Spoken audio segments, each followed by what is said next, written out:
Sige. Mga kapatid, magandang hapon po sa inyong lahat. Sa pagkakataong ito ay humina na ang bagsik ni Nando. Itong bagyo po na to na halos sirain ang norte dito po sa atin. Ngayon mga kapatid, ito po ang inabot ng Autorans Camp. Ayan, lahat po ng mga sasakyan na inilagay ko muna doon sa gawing yon para po hindi magdelikado. Kasi po merong isang puno dito na hindi naman namin matrim. Itatawag pa po namin ito sa kinauukulan para makapag-trim po dito kasi napakataas na po niya. Ito po yung puno ng akasya. Makalipas po ng ilang oras, may dumating pong rescue. At ito pong vehicle po na to ay ipapakita ko po sa inyo.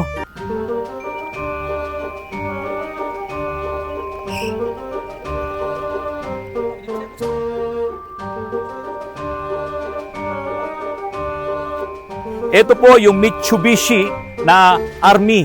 Kung meron kang Pajero, halos lahat po nung nandoon sa Pajero na yon, ang laman loob din po ng makina nito. Kasi po ang makina nitong Army Jeep po na ito ay 4M40. Tignan nyo naman dito mga kapatid. Oh. Isipin nyo ngayon, kung meron kayong Pajero na 4x4 din at kukulayan nyo po ng ganitong kulay, ito po pala talaga yung design ng Mitsubishi para sa kanilang Army Jeep. Pakita ko po sa inyo yung makina. Ito po. Ang bigat ng hood. Ayan. Tignan nyo po mga kapatid. Ito po ay mayroong makina na 4M40. Ngayon, ito nga lang po ay naka-double battery po ito. Ayan. So, ibig sabihin, naka-series po yung dalawang battery.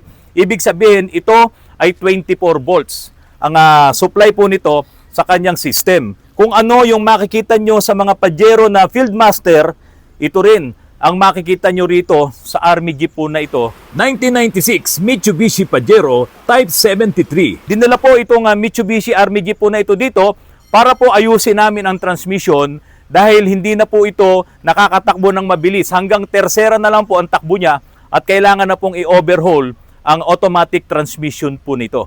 Samahan nyo po ako sa loob para maipakita ko po sa inyo. Ito, tignan nyo po mga kapatid.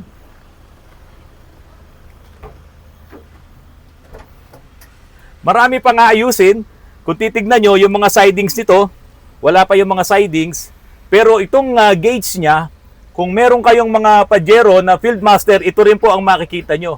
Maging doon sa mga Pajero na Exceed. So ito mismo ang makikita nyo. Pati manibela, tignan nyo po. Lahat yan, pati yung controls ng aircon. Yan po ang makikita nyo. Baka mamaya mag-isip kayo mga kapatid, yung mga Pajero nyo, ay palitan nyo na ng itsura, gawin yung Army Jeep. Wala pong masama doon. Kasi ito nga po yung design ng Mitsubishi sa kanilang Army Jeep. Tulad din po ng inyong mga Pajero. Ito pong transmission niya, automatic transmission. Ito yung dual niya. At maging yung kanyang tolda. Doon po sa likod, ayan po, merong 2-seaters na upuan at meron pa pong additional na dalawa doon sa likod niya. Ito yung pinaiksing Pajero na Army Jeep. Kaya nga po yung Pajero ko po na Gen 1, noong araw siguro nakita nyo sa ilang mga videos ko po, sa mga naunang videos ko, iyon po ay naka-army green din po ang kulay noon. Kaya lang, pinabalik ko na siya sa dating kulay dahil nga po ang gumagamit na noon ay si Sargento, takaw huli po yung mga ganong kulay kapag hindi nyo na parehistro na nagpalit kayo ng kulay. So ibinalik ko na po yun. Pero kung halimbawa sa inyo, magkaroon kayo ng interest na project lang na yung inyong mga Fieldmaster na nakatambak lang dyan at ibinebenta nyo na lang ng papakilo na lang, pwede pala siyang magmukhang Army Jeep.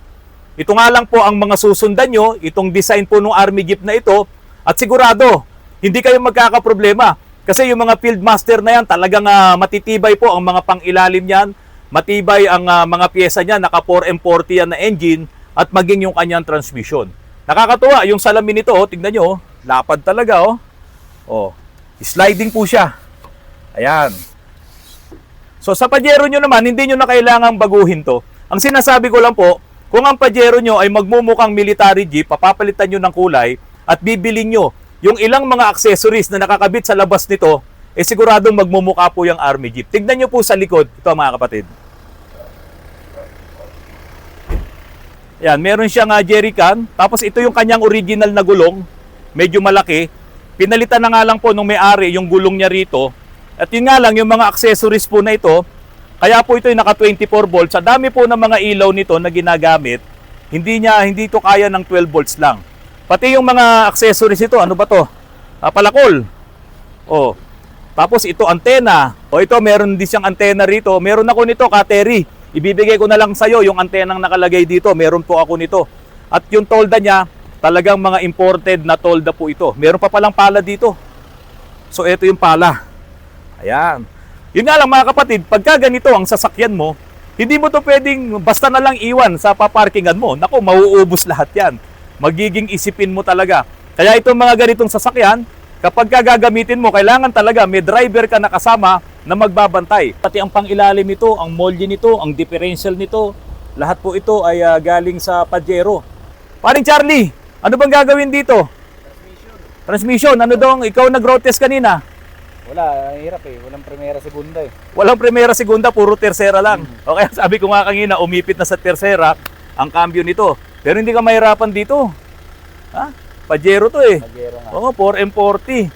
So, kayang-kaya to, ilang araw? 2 days na siguro. Napakayabang naman talaga nito, 2 days lang to. So, meron ka pa bang meron kaya tang bago na gagawin dyan eh, no? Na transmission? Yung ano, Navara. Navara, oo, yung Navara, okay. So ito, pagka nagkaroon ka ba ng pagkakataon at ibenta sa ito, bibilin mo to kung may pambili ka? Oo. Well, napakaganda eh, no? Kaya, ang ganda nga ng loob eh. Ganda, no? Oh. Ito eh. Ipapakita ko naman sa inyo yung isang trabaho namin noong nakarang araw at nasolve na po namin ang kanyang problema. Yung Toyota Fortuner po na yan. Ayan, nakulay itim. Ipapakita ko po sa inyo kung paano namin nakita yung problema nito na hindi nakikita ng ibang talyer. Mga kapatid, titignan natin yung trabaho ng map sensor. Handbrake mo, ipreno mo, medyo i-revolution mo, tignan mo kung ilagay mo sa drive, okay, yung isang paa mo ilagay mo sa preno, yan. Titignan natin kung magkakaroon ng power, kasi i-assume natin na paakyat ka, so siya peprenuhan ngayon ni Christian. Tignan natin kung maganda ang response ni map sensor. Sige nga, lapit ka dito. Tignan mo nga, dahan-dahan lang ha. Sige. O, ayaw umabante, no? Ayan nyo, no? O, ayaw niyang umabante. So, ganyan yung nangyayari kapag ka ito po ay papaakyat. Halos ayaw magalit na nung makina.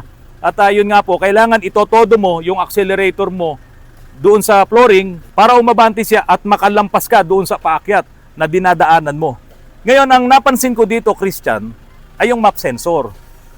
Hiramin mo muna yung map sensor nung isang Montero. Bakit Montero?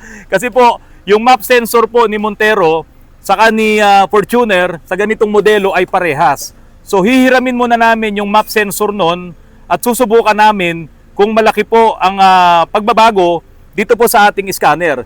Pero this time, ganyan, i-revolution mo lang. Tignan mo kung ilan ang reading natin. Sige.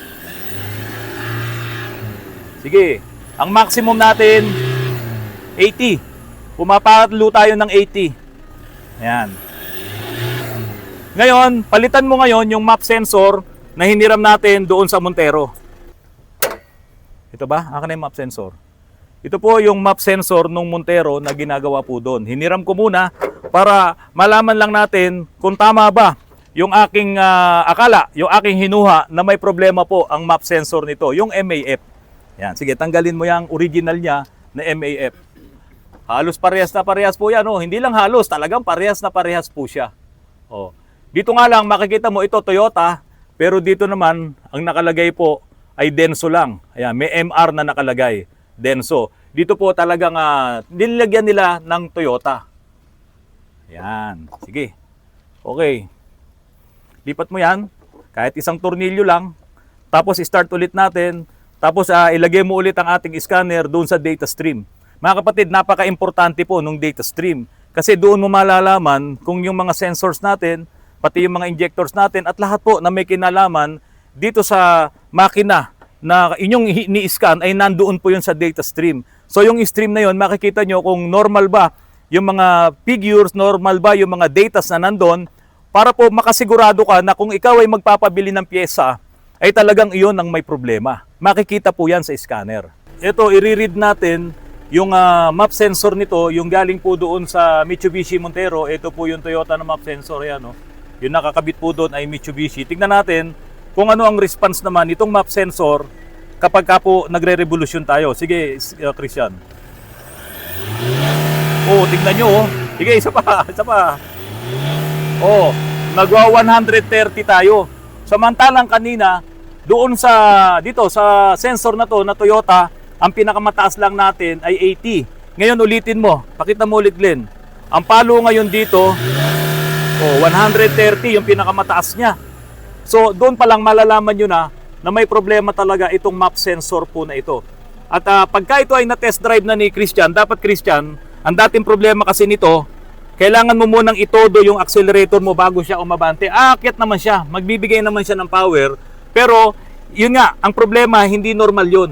Kasi po mga kapatid, ito, yung map sensor po kasi, kapag ka nakaminor na kayong ganyan, lahat po ng hangin na dadaan dito ay palalamigin yung pyesa rito, yung piezoelectric po na yon, para po yung voltahe na ibibigay nito papunta doon sa computer. So merong ibibigay na signal to sa computer na malakas yung hangin na pumapasok. So the more na umaapa ka sa accelerator, bumubukas yung throttle mo, mga kapatid, maraming hangin ang papasok dito, palalamigin to at maglalabas ito ng signal at voltahe papunta doon sa ECU para makorek yung ibibigay na diesel ng ating ECU doon sa air na dumadaan po dito sa map sensor. Kaya lang pag nasira ito, kahit na i-revolution mo, ay hindi niya makokorek yung air and fuel mixture. Kaya po, hindi talaga magre-rev ng maayos yung ating makina. Walang ibinubugang diesel kasi nga po, walang ibinibigay na signal si map sensor dahil ito ay sira. So ngayon na napalitan na po natin ito ng map sensor, itetest ngayon ni Christian ito at nasisigurado ko po na ito ay okay na. So yun po mga kapatid, ito ang naging issue nitong Toyota Fortuner na ito. Nag-order na po ako kay Miss Rupa Rosario, surplus lang kasi mahal po yung bago. So parating na rin po yung order ko na yon kay Miss Rupa Rosario. Map sensor ang problema kapag ka po maganda ang takbo nyo sa patag, pero kapag paakyat, halimbawa pupunta lamang kayo sa parking ng Mega Mall or parking ng mga malls, medyo paakyat siya, nahihirapan na, kailangan itotodo mo ang apak sa silinyador or doon sa accelerator bago umabante. Ito po ang problema, map sensor. Kung ito'y ma-experience nyo sa halos lahat ng mga sasakyan, halos pare-parehas naman sila ng trabaho. Kanina ginamit nyo to? Ginamit namin. Oo, anong ginawa nyo? Bumili kami ng gasolina. Ng gasolina. Para sa- So ano yung feel mo nung hindi pa napapalitan to? Yung hindi pa napapalitan ng map sensor is low power. Low power. Kailangan bago siya marangkada, Ididiin mo. yung Oh, yun nga yung sinasabi natin. Lalo na kapag paakyat.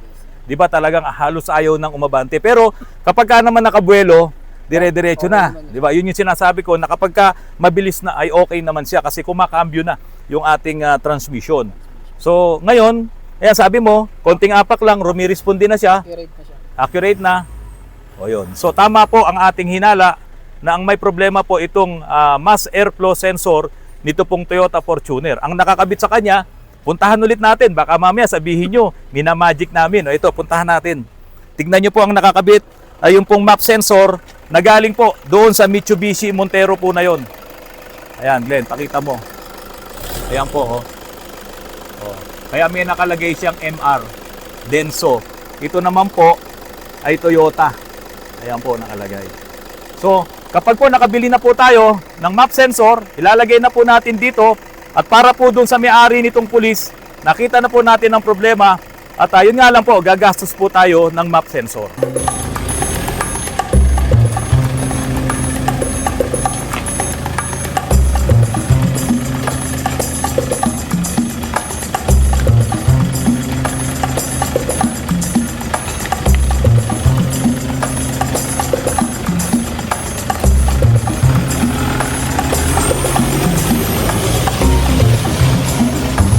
Mga kapatid, maraming salamat po sa patuloy na pagtangkilik nyo po sa aking channel. Sana po ay walang nadamay sa bagsik nitong bagyong Nando. At kung meron naman pong mga nadamay, lakasan po natin ang loob. At kung meron naman pong mga napahamak talaga na nasawi ang kanilang mga buhay, kami po ay lubos na nakikiramay po sa inyong lahat.